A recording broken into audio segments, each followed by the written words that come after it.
Ada netizen di X dengan username High Valley yang mana dia membagikan pengalamannya dia dengan bertanya apa yang terjadi di Medan. Kemudian dia melanjutkan dengan bercerita kalau dia sedang tiduran di kosnya dan tiba-tiba aja mendengar adanya helikopter dan pesawat yang lewat di atas kos-kosannya. Di saat itu, tembok sampai bergetar dan ada cahaya yang berkedap-kedip dan disusul dengan matinya listrik.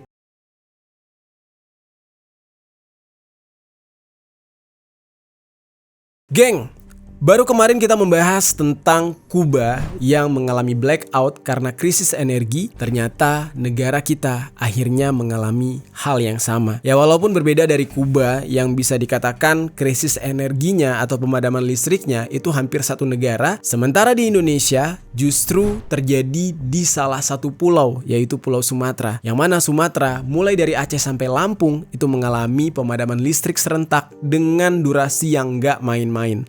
Berjam-jam, geng. PLN meminta maaf kepada seluruh masyarakat terdampak di Pulau Sumatera. Direktur Utama PT PLN, Darmawan Prasojo bilang, dari investigasi awal ada gangguan transmisi 275 kV di area Muara Bungo dan Sungai Rumbai di Jambi. Bisa kebayang tuh ya kasihannya gimana orang-orang di sana. Ya pertama nggak bisa menyimpan makanan mereka di freezer, nggak punya lampu, bahkan kalau kepanasan nggak bisa nyalain kipas angin atau AC. Nah lalu banyak bola liar dan isu-isu yang beredar mengenai kejadian ini. Walaupun pihak dari pemerintah sudah mengatakan kalau ini hanya karena cuaca buruk, tapi banyak spekulasi-spekulasi yang terdengar mind-blowing ya, dan terdengar cukup bikin shock gitu ya. Nah, mengenai alasan dibalik pemadaman ini. Nah, seperti apa bola liar yang beredar atas kejadian ini sampai-sampai dikaitkan dengan pemasokan narkoboy segala, geng. Kita akan bahas secara lengkap tentang kejadian ini. Langsung aja. Halo, geng. Welcome back to Kamar Jerry.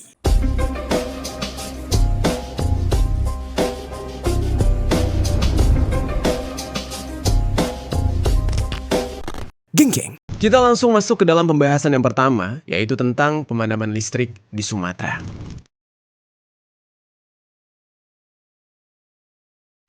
Oke. Jadi geng, sekitar 7 bulan yang lalu, kita sempat membahas fenomena di Aceh yang mengalami mati lampu atau mati listrik. Belum lagi diperparah dengan banjir serta longsor yang terjadi di sana. Sekitar 2-3 hari yang lalu, dari kita bahas video ini, terjadi insiden yang tidak kalah besar, yaitu soal blackout atau pemadaman listrik yang terjadi di Sumatera, termasuk di Provinsi Sumatera Utara, Sumatera Barat, sampai dengan Lampung. Fenomena ini terjadi pada hari Jumat malam tanggal 22 Mei 2026, tepatnya sekitar jam 18:44. Dari informasi yang gue dapatkan di media Kompas, listrik padam dengan merata di kota Medan dan seluruh Sumatera. Listrik padam ketika maghrib dan hari mulai gelap. Aktivitas perekonomian di perkotaan terganggu akibat listrik yang padam total. Nah, beberapa rumah dan toko-toko menggunakan lampu darurat atau generator pembangkit listrik. Tapi warga yang tidak punya penerangan alternatif harus terpaksa beraktivitas di tengah kegelapan. Nah, yang paling kasihan itu adalah para peternak ya, geng. Mereka harus kehilangan banyak ternaknya akibat pemadaman listrik ini. Di seluruh Sumatera Utara, mulai dari Deli Serdang, Serdang Bedagai, Tapanuli Utara,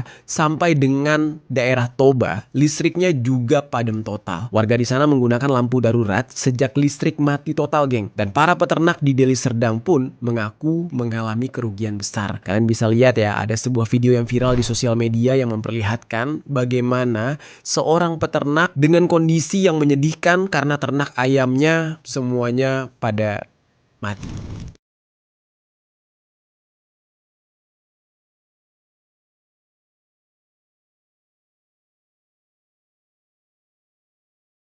Dia sampai nangis setelah ribuan ayamnya mati massal yang diduga disebabkan karena terganggunya sistem kandang selama listrik padam. Hal serupa juga terjadi di kabupaten lain seperti di Tapanuli Utara, geng. Di sana listrik padam total pada hari Jumat dan salah seorang warga di sana mengaku belum mendapat informasi soal penyebab dan sampai kapan listrik di sana bakal padam. Nah, berdasarkan catatan yang dimiliki oleh media Kompas, sistem kelistrikan Sumbagut itu diakomodasi oleh pembangkit listrik tenaga gas uap atau PLTGU yang ada ada di Melawan, Kota Medan. Dan ada juga PLTGU Sicanang yang ada di Langkat, serta pembangkit listrik tenaga uap atau PLTU Pangkalan Susu yang ada di Langkat, dan PLTU Angin di Tapanuli Tengah. Sebenarnya masih banyak lagi pembangkit listrik di sana. Ada PLTP, yaitu Panas Bumi yang ada di daerah Sorik Merapi, terus PLTP Sarula, PLTP Sibayak, sampai pembangkit listrik tenaga air Sigura-gura yang ada di Toba. Bayangkan tuh, semuanya padam. Kok bisa? Padahal sistemnya berbeda-beda. Ada yang pakai panas bumi, ada yang pakai uap, ada yang pakai batu bara, ada yang pakai gas. Selanjutnya di wilayah Pirdam, Bagan Manunggal dan sekitarnya, serta Kecamatan Bagan Sinembah, masyarakat di sana mengaku mengalami pemadaman listrik yang berlangsung selama berjam-jam, geng. Dan listrik dilaporkan padam sejak setelah maghrib. Nah, sampai malam hari listrik di sana itu nggak menyala. Bayangkan tuh, orang-orang benar-benar hidup di dalam gelap. Kondisi ini membuat berbagai aktivitas warga mulai terganggu.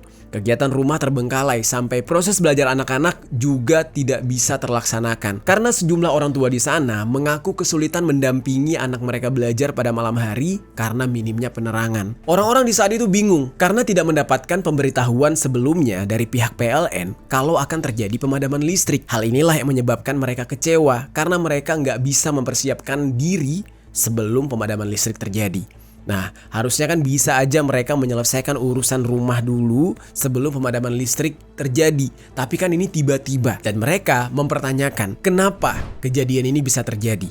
Padahal banyak cara untuk memberitahukan terlebih dahulu kalau memang akan terjadi pemadaman listrik. Misalkan bisa memberitahu lewat radio, sosial media, sampai dengan media massa sehingga masyarakat tidak dibuat kalang kabut dan bertanya-tanya mengenai penyebab dan sampai kapan pemadamannya akan dilakukan. Sama untuk menghidupkan dan menyambungkan kembali pembangkit listrik tenaga uap yang memakan waktu 15 hingga 20 jam. Nah, lalu bagaimana kondisi di daerah yang paling ujung di Sumatera, yaitu di Aceh? Dari informasi yang gue dapatkan, pemadaman di sana terjadi sejak hari Jumat tanggal 22 Mei 2026 juga, sekitar jam 7 malam. Jadi benar-benar serentak, geng. Satu pulau Sumatera itu serentak semuanya. Bahkan pemadaman listrik itu masih terjadi secara bergilir hingga hari Sabtu malam tanggal 23 Mei. Disebut-sebut kepanikan sempat terjadi di sana karena pada awalnya warga di Aceh mengira pemadaman listrik itu disebabkan oleh bencana alam. Nah, nggak sedikit juga ada warga yang panik karena takut kembali terisolasi oleh bencana seperti yang terjadi pasca banjir kemarin. Dan di sana, para pengusahanya itu terpaksa harus mengeluarkan biaya ekstra, yaitu BBM jenis Pertalite ya, untuk menyalakan listrik menggunakan genset mulai dari hari Jumat sekitar jam 9 malam. Nah, itu semua kan bisa terjadi karena itu adalah pemilik usaha, misalkan kayak warung kopi, mereka memang sudah menyediakan genset. Nah, tapi genset sendiri nggak bisa bertahan lama ya, geng. Paling lama itu 6 jam. Kalau lebih dari 6 jam bekerja, genset itu bisa rusak. Nah, dan kondisi di sana benar-benar gelap gulita. Nggak cuma masyarakat biasa, para pelaku usaha juga kelabakan. Efek domino dari kejadian ini, antrean di SPBU juga mengular, geng. Itu mencapai 100 meter dan paling cepat orang-orang itu bisa mendapatkan BBM sekitar 15 menit per orang. Dan akses komunikasi juga terhambat sehingga menyulitkan orang-orang di sana untuk menghubungi anggota keluarga mereka. Yang paling krusial banget ya, geng, masyarakat di saat itu banyak kehilangan bahan makanan. Kenapa? Ya seperti yang kita tahu, ketika listrik mati, bahan makanan tidak bisa dibekukan atau disimpan di kulkas. Ujung-ujungnya akan membusuk. Contohnya kayak ikan, daging, semuanya membusuk. Dan pemadaman listrik ini itu terjadi sampai hari Sabtu sekitar jam 7 malam. Sempat ada beberapa daerah yang sudah mendapatkan giliran listriknya menyala, tapi itu juga harus bergilir, geng. Belum sepenuhnya stabil. Nah, lalu geng, yang membuat fenomena padamnya listrik di Sumatera ini jadi lebih banyak dibicarakan karena insiden kali ini sampai menelan korban jiwa. Nah, jadi ada sebanyak 7 korban yang dimana 4 diantaranya dilaporkan meninggal dunia, sementara 3 lainnya menjalani perawatan medis di rumah sakit. Nah, kita coba bahas nih, geng. Kenapa sampai ada korban jiwa? Jadi ceritanya di Kelurahan Indrapura, Kecamatan Air Putih, Kabupaten Batubara, Sumatera Utara, ada 2 orang karyawan di sebuah toko aksesoris handphone ditemukan meninggal dunia di dalam ruko pada hari Sabtu tanggal 23 Mei. Mereka berdua diduga keracunan asap mesin genset yang digunakan ketika pemadaman listrik massal. Dan kejadian tersebut pertama kali terungkap sekitar jam 12.30 saat rekan kerja mereka datang untuk membuka toko. Nah, saat mereka tiba di lokasi, kondisi ruko masih tertutup rapat dan tidak ada respon dari dari orang-orang di dalamnya. Dan rekan kerja mereka sempat mencoba menghubungi para penghuni ruko lewat telepon tapi tidak ada jawaban. Lalu karena curiga tidak adanya aktivitas sama sekali di dalam bangunan, pengawas toko kemudian meminta bantuan warga untuk membuka paksa pintu ruko tersebut. Dan setelah pintu ruko itu berhasil dibuka, ada 4 orang yang ditemukan berada di dalam kamar dalam kondisi yang mengenaskan. Nah, 2 korban itu ditemukan sudah meninggal dunia, sementara 2 orang lainnya dalam kondisi yang sudah pingsan. 2 orang yang meninggal dunia ini diketahui berinisial RR, umurnya 24 tahun, dia merupakan warga Tebing Tinggi, dan inisial AA berusia 22 tahun, warga Kabupaten Serdang Berdagai. Untuk 2 orang yang selamat itu berinisial M, usia 22 tahun, dan DCA usia 17 tahun. M dan DCA ini langsung dilarikan ke RSUD Bidadari untuk mendapatkan penanganan medis. Nah, itu yang terjadi di Sumatera Utara. Lalu ada korban lain yang terjadi di Kecamatan 10 Koto, Kabupaten Tanah Datar, Sumatera Barat. Nah, di Padang sana, geng. Tepatnya di Masjid Nurul Huda, Jorong Tanjuang, Nagari Pandai Sike. Insiden ini terjadi pada hari Jumat tanggal 22 Mei. Di saat itu ada seorang garim masjid yang sekaligus paman dari salah satu korban itu sedang menghidupkan genset berbahan bakar bensin di kantor masjid pada jam 9 malam. Nah, garim masjid ini mungkin istilah yang kurang familiar ya buat kita karena bukan berasal dari Sumatera Barat. Jadi garim masjid ini istilah di Sumatera Barat yang kurang lebih tuh artinya sama kayak marbot masjid gitu, geng.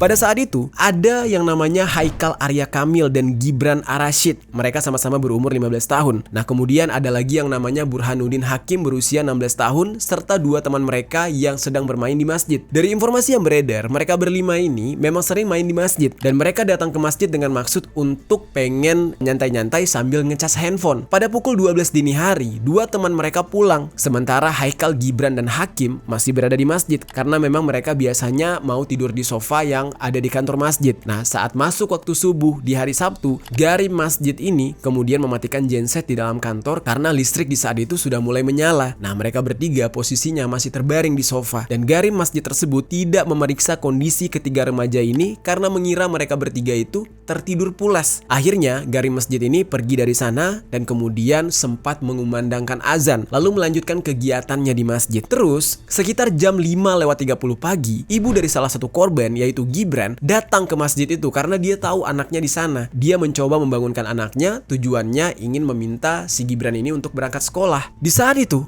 ibunya kaget ketika dia membangunkan Gibran, tapi Gibran gak merespon. Ditambah dengan kondisi mulutnya tiba-tiba mengeluarkan busa. Nah, sementara itu, salah satu teman Gibran itu kejang-kejang. Sontak ibunya Gibran ini langsung berteriak histeris dan membuat warga sekitar langsung berhamburan keluar rumah. Nah, singkat cerita, di saat itu ada salah satu warga yang berprofesi sebagai bidan desa langsung datang untuk memeriksa kondisi ketiga bocah ini. Barulah diketahui saat diperiksa bagian nadinya ternyata Haikal dan Gibran itu sudah meninggal dunia. Sementara Hakim itu belum bisa dipastikan, tapi di saat itu ketiganya langsung dibawa ke rumah sakit. Nah, di sana Haikal dan Gibran dinyatakan meninggal dunia serta Hakim masih berada dalam kondisi kritis. Ruangan kantor masjid tersebut yang berukuran sekitar 4x5 meter itu memiliki jendela kaca nako dan ventilasi. Tapi karena jendela dan pintunya tertutup, sirkulasi udaranya nggak cukup memadai sehingga mereka semua keracunan di saat itu. Keracunannya ya karena asap dari genset. Sehari-hari, generator listrik itu tidak ditempatkan di ruang kantor masjid, tetapi ditempatkan khusus, geng. Walaupun sebelum kejadian, genset sempat diperbaiki sehingga ditempatkan sementara di ruang tersebut. Nah, saat ini, jenazah Haikal dan juga Gibran itu sudah dimakamkan, tepatnya pada Sabtu kemarin. Dan sementara itu, Hakim sudah sadarkan diri tepat di hari Sabtu siang dan sudah diizinkan pulang. Terus, geng, setelah insiden pemadaman massal di Sumatera, mulai muncul berbagai kesaksian dari orang-orang sesaat sebelum pemadaman terjadi yang mana menurut mereka ada yang tidak beres dengan pemadaman kali ini dan fenomena ini menurut mereka terasa janggal. Nah, apa yang mereka alami? Apa yang janggal menurut mereka? Sekarang kita bahas.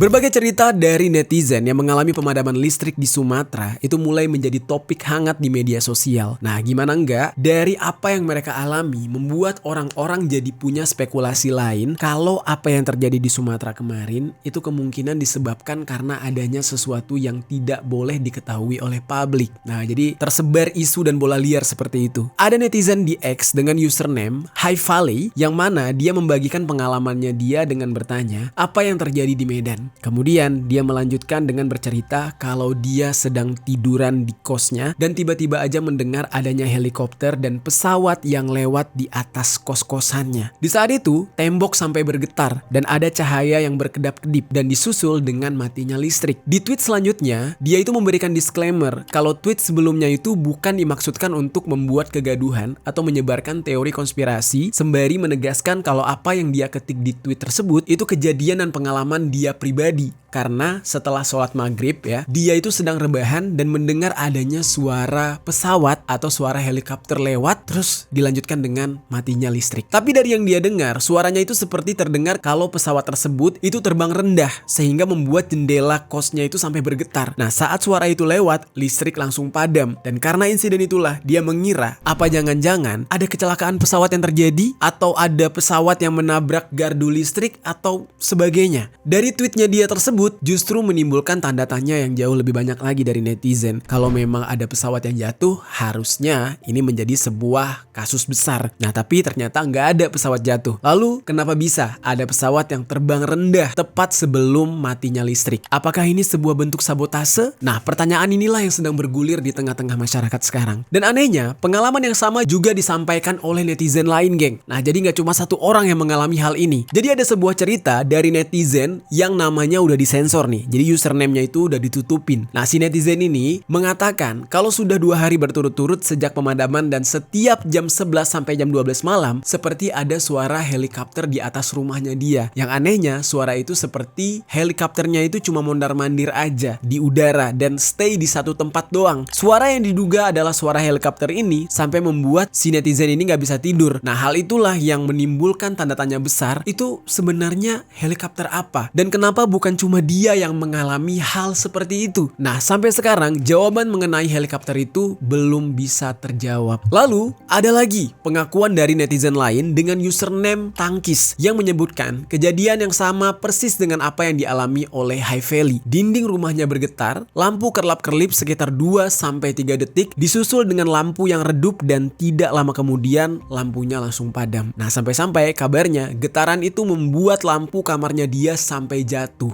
Lalu ada kesaksian lagi, geng, dari netizen yang lain yang mana dia bercerita kalau di hari pertama padamnya listrik, dia dan keluarganya itu memilih untuk duduk di teras karena di dalam rumah mereka kepanasan. Ketika mereka duduk di teras, si netizen ini sempat melihat ada sesuatu seperti cahaya ya, mirip dengan bintang jatuh. Nah, tapi anehnya cahaya tersebut seolah berbelok seperti manuver pesawat. Awalnya dia kira dia itu salah lihat, tapi ternyata yang melihat fenomena itu nggak cuma dia aja. Salah satu anggota keluarganya juga ikut melihat fenomena yang sekilas tersebut. Nah, harusnya kalau itu memang benar pesawat jatuh, arahnya itu pasti lurus. Tapi ini enggak, ini semacam berbelok gitu, geng. Dan dari beberapa kesaksian ini, orang-orang itu jadi mempertanyakan sebenarnya ada apa. Ada satu kesimpulan yang diberikan oleh salah satu netizen, mulai dari suara pesawat yang terbang rendah dan cahaya yang terlihat sebelum matinya lampu, dan ada keanehan ketika seluruh listrik padam, yang mana di saat itu padamnya cukup aneh, gak langsung padam plek kayak gitu, melainkan padamnya itu redup perlahan seperti kehabisan daya. Ada banyak spekulasi tentang hal ini, geng. Jadi ada yang menuduh kalau pemerintah Indonesia sudah mengizinkan wilayah kita menjadi pangkalan udara dari negara lain, dan lagi-lagi yang dituduh Amerika. Nah, pesawat yang terlihat di langit di saat itu tidak lain dan tidak bukan adalah pesawat tempur milik Amerika. Itu menurut tuduhan netizen. Kemudian ada juga asumsi lain yang mana dikatakan kalau pemadaman listrik di Sumatera ini merupakan bagian dari pola yang sama dengan pemadaman listrik yang memang sengaja dilakukan oleh pemerintah. Soalnya di bulan lalu, tepatnya di tanggal 23 April, sejumlah wilayah di Jakarta juga mengalami pemadaman yang sama. Tujuannya apa? Ya, disebut-sebut tujuannya adalah untuk melakukan blackout massal. Nah, dengan pemadaman bergilir seperti ini, pemerintah ingin melihat bagaimana persiapan kita saat pemadaman listrik terjadi. Dan kabarnya juga, pemadaman listrik ini tidak hanya berhenti di Jakarta dan Sumatera, tapi bakal segera dijalankan di pulau-pulau lain seperti Kalimantan, Bali, dan seterusnya. Dan karena pemadaman listrik yang terjadi di Sumatera kemarin, video dari Pak Dharma Pongrekun itu jadi viral lagi. Di suatu saat, kata temuan saya, listrik akan dimatikan. Itu keluar semua tuh orang tuh, kayak apa semut. Nah, video ini diambil ketika Pak Dharma ini sedang menjadi bintang tamu di sebuah podcast dan beliau sedang membahas kemungkinan situasi ketika listrik padam massal terjadi. Di saat itu dia menjelaskan lift pasti berhenti, ATM mati, AC padam, sampai distribusi air juga pasti terganggu. Nah, jadi ini bukan karena gangguan teknis. Menurut beliau, ini semua karena memang listrik yang sengaja dimatikan. Bahkan Pak Dharma secara tegas mengatakan kalau pemadaman listrik massal itu bakal segera terjadi. Ya, di dalam podcast itu dia mengatakan, dan sekarang itu ternyata terbukti. Selanjutnya dia juga mengatakan kalau segala sesuatu yang menggunakan energi listrik pada akhirnya akan menjadi senjata makan tuan yang akan menyerang diri sendiri. Ini cukup masuk akal sih. Ketika listrik padam, kita nggak bisa transaksi, nggak bisa transfer, nggak bisa ngambil uang. Akhirnya perekonomian lumpuh. Dan oleh karena itu, Pak Dharma ini mengingatkan supaya semua orang harus mempersiapkan keadaan darurat selama 7 hari jika situasi seperti ini terjadi. Apa alasan dari pemadaman listrik ini sebenarnya? Dan menurut pandangan Pak Dharma, hal ini merupakan cara untuk mengambil alih kekuasaan dunia menggunakan sistem. Sebab dari situlah orang-orang yang berambisi menguasai dunia bisa menciptakan ketidakpastian supaya mereka bisa mengontrol manusia atau yang dikenal dengan geoengineering.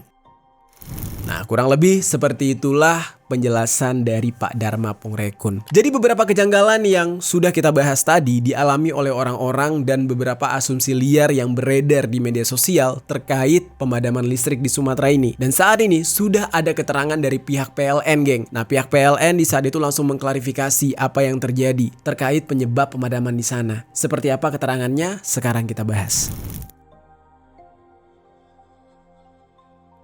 Buat kalian yang bukan berasal dari daerah Sumatera, mungkin agak heran ya geng, kenapa ya Sumatera itu bisa terjadi beberapa kali pemadaman listrik, dan kenapa kalau sekalinya terjadi pemadaman listrik di Sumatera itu bisa luas banget dampaknya dan bahkan hampir rata satu pulau. Hal ini ternyata disebabkan karena sistem kelistrikan di Pulau Sumatera itu mengandalkan jalur interkoneksi regional yang mana saling terhubung. Nah, berbeda dengan Pulau Jawa yang memiliki sistem loop, yaitu sistem melingkar yang berlapis sehingga jaringannya cenderung lebih stabil. Jaringan utama Sumatera itu membentang dari Aceh sampai ke Lampung. Nah, oleh karena itu, kalau terjadi gangguan atau kerusakan pada satu titik transmisi vital, dampaknya bisa memicu efek domino, alias satu jatuh semua jatuh, satu kena semua kena. Dan pemadaman massal itu bakal terjadi di beberapa provinsi sekaligus yang ada di Pulau Sumatera. Hal inilah yang menyebabkan cakupan wilayah pemadaman itu meluas sampai ke beberapa provinsi tetangga. Dan dari penjelasan tadi, kita sempat membahas kalau ada beberapa kesaksian dari masyarakat yang mendengar adanya suara pesawat di atas rumah mereka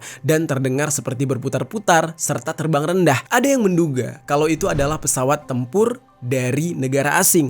Yang paling dituduh adalah Amerika, mengingat negara kita ternyata sudah menyetujui pangkalan militer Amerika itu bisa dibangun di Indonesia. Atau mungkin ada yang mencurigai apa jangan-jangan ada sabotase di sana. Nah, nggak lama setelah pemadaman listrik, pihak PLN langsung menerjunkan tim ke lapangan untuk melakukan pengecekan secara menyeluruh. Mereka langsung memeriksa sistem dan jaringan kelistrikan yang ada di sana supaya bisa mengetahui penyebab dari pemadaman listrik massal tersebut. Dan untuk kecurigaan mengenai adanya sabotase, Bareskrim Polri sudah melakukan pengecekan terkait hal tersebut dan pihak polisi tidak menemukan adanya indikasi sabotase di dalam pemadaman massal yang terjadi di Sumatera. Inspektur Jenderal Nunung Saifuddin selaku Wakabareskrim Polri, berdasarkan hasil pemeriksaan kabel transmisi yang putus itu menunjukkan bentuk kerusakan berupa serabut, bukan potongan rapi yang mengarah pada dugaan pemotongan secara sengaja atau disabotase. Dan dari pihak PLN-nya sendiri juga sudah mengeluarkan pernyataan, geng, yang mana mereka menyebutkan kalau penyebab utama dari kejadian pemadaman listrik massal ini yaitu karena ada ruas transmisi sebesar 275 kV atau kilovolt antara Muara Bungo dan Sungai Rumbi di Jambi yang terputus. Nih, kalian bisa lihat sendiri ya, ada beberapa video yang tersebar dan mendapatkan kritik dari masyarakat soal video tersebut. Kasih awal ada ruas transmisi 275 kV antara Muara Bungo dan Sungai Rumbai di Jambi yang indikasi awalnya karena gangguan cuaca sehingga terjadi gangguan pada sistem transmisi tersebut. Nah, hal ini bisa terjadi menurut mereka itu dikarenakan gangguan cuaca yang menyebabkan error pada sistem transmisi tersebut sehingga sistem transmisinya keluar dari sistem kelistrikan Sumatera. Nah, kira-kira kalian percaya nggak, geng, dengan alasan tersebut? Di saat itu, Darmawan Prasojo selaku Direktur Utama PLN itu sempat mengatakan kayak gini. Ada sebagian wilayah karena bebannya hilang, maka terjadi oversupply. Frekuensi sistem kelistrikan di daerah tersebut jadi naik dan tegangannya juga naik sehingga pembangkitnya langsung secara otomatis keluar dari sistem sehingga padam. Nah, tapi ada juga daerah-daerah yang mengalami defisit karena pembangkit listrik mereka jadi berkurang sehingga frekuensinya pun turun. Nah, yang turun ini menjadi beban bagi pembangkit dan secara otomatis pembangkit di daerah itu juga keluar dari sistem, makanya ikut padam. Nah, itu penjelasan dari pihak PLN. Terus kemudian ada juga penjelasan dari Edwin Nugraha Putra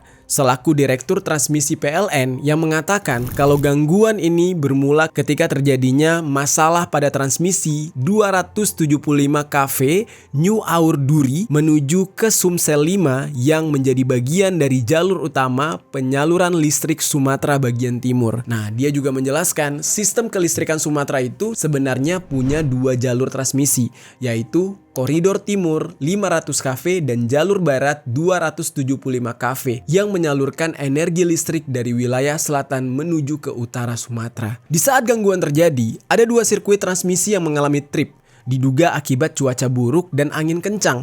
Nah, trip ini sendiri merupakan mekanisme proteksi otomatis di mana perangkat pemutus arus atau circuit breaker yang disingkat dengan MCB itu memutuskan aliran listrik seketika. Yang mana akibatnya aliran listrik yang biasanya melewati jalur timur jadi berpindah ke jalur barat. Nah, perpindahan arus listrik ini memicu fenomena yang disebut dengan power swing atau isolasi tegangan atau frekuensi yang sangat tinggi. Nah, kondisi ini membuat jalur transmisi barat ikut mengisolasi diri untuk mencegah gangguan yang lebih luas. Dan akibatnya, sistem kelistrikan di Sumatera terpisah menjadi 2 bagian. Wilayah selatan mengalami kelebihan pasokan listrik, sementara wilayah utara justru kekurangan daya listrik. Dan Edwin mengatakan, sistem pertahanan kelistrikan di wilayah selatan itu berhasil bekerja sehingga tidak terjadi pemadaman di Lampung dan sebagian besar daerah di Palembang. Nah, tapi ada sebuah informasi yang gue dapatkan tentang yang terjadi di Lampung. Kabarnya, Lampung juga mengalami pemadaman listrik dan di saat itu wilayah utara frekuensi listrik mereka terus turun sehingga mesin-mesin pembangkit listrik itu mengalami trip secara beruntun sampai terjadi efek domino. Dari semua hal yang terjadi nih, geng, ya, ada sebuah bola liar atau isu yang beredar di tengah-tengah masyarakat mengenai tujuan dari pemadaman listrik ini. Nah, ini sebenarnya serem banget sih tuduhannya ya. Dan di sini gue menyampaikan kepada kalian karena memang ya mengenai hal ini atau mengenai pemberitaan miring ini benar-benar terjadi, yaitu tuduhan tentang adanya proses transaksi narkoboy besar-besaran yang sedang dilakukan. Nah, ini masih tuduhan liar ya, geng. Pembuktiannya belum ada. Tapi kalian bisa lihat nih, dari beberapa video TikTok itu banyak yang memposting soal sarkas berapa ton masuknya. Nah, selama mati lampu seolah-olah ada pihak-pihak tertentu yang mencoba untuk memasok narkoboy dalam jumlah besar. Itulah isu yang beredar di tengah-tengah masyarakat sekarang. Isu ini semakin berkembang liar lagi setelah Dirut PLN itu diberitakan mengalami kenaikan jumlah kekayaan yang cukup fantastis. Nih, kalian lihat sendiri beritanya. Naiknya nggak tanggung-tanggung ya. Gede banget naiknya. Dan kenaikan jumlah kekayaan dari Dirut PLN ini itu tepat setelah terjadinya pemadaman listrik. Jadinya banyak masyarakat yang merasa curiga dan mempertanyakan, kok bisa kejadian itu semacam kebetulan? Naiknya harta kekayaan Dirut PLN dengan kejadian pemadaman listrik berbarengan. Ditambah lagi ada isu kalau di saat pemadaman listrik terjadi itu adalah proses dari para kartel-kartel memasok narkoboy. Gila ya, netizen bisa banget bikin cocok logi. Tapi itulah yang terjadi. Kalian bisa lihat sendiri nih di beberapa pemberitaan. Dan atas apa yang terjadi di Sumatera yang disebabkan karena pemadaman listrik, PLN meminta permohonan maaf. PLN juga memastikan sistem kelistrikan di Sumatera akan kembali normal pada hari Minggu tanggal 24 Mei jam 6:17. Nah, tapi ternyata pada malam harinya tiba-tiba PLN kembali melakukan pemadaman sementara selama hampir 2 jam akibat lonjakan beban saat waktu maghrib dan masih adanya kekurangan daya sekitar 200-300 megawatt. Nah, selanjutnya PLN mengatakan kalau mereka berjanji hal seperti ini tidak akan terjadi lagi. Tidak akan ada lagi pemadaman listrik di hari Senin tanggal 25 Mei. Nah, jadi kurang lebih seperti itulah geng ya, apa yang terjadi di Sumatera. Kemarin kita udah sempat membahas tentang Kuba yang blackout karena krisis energi, tapi ternyata setelah itu kita justru merasakan sendiri bagaimana blackout yang terjadi di negara kita, walaupun daerah terjadinya itu hanya di Pulau Sumatera. Nah, kira-kira gimana geng? Setelah kalian mendengar pemberitaan ini, kalian lebih percaya mana? Apakah pemadaman ini disebabkan karena cuaca buruk seperti yang dijelaskan oleh pihak PLN, atau justru jangan-jangan ada sesuatu yang ya semacam sabotase yang menjadi penyebab terjadinya pemadaman listrik? Coba deh tuliskan komentar kalian di bawah.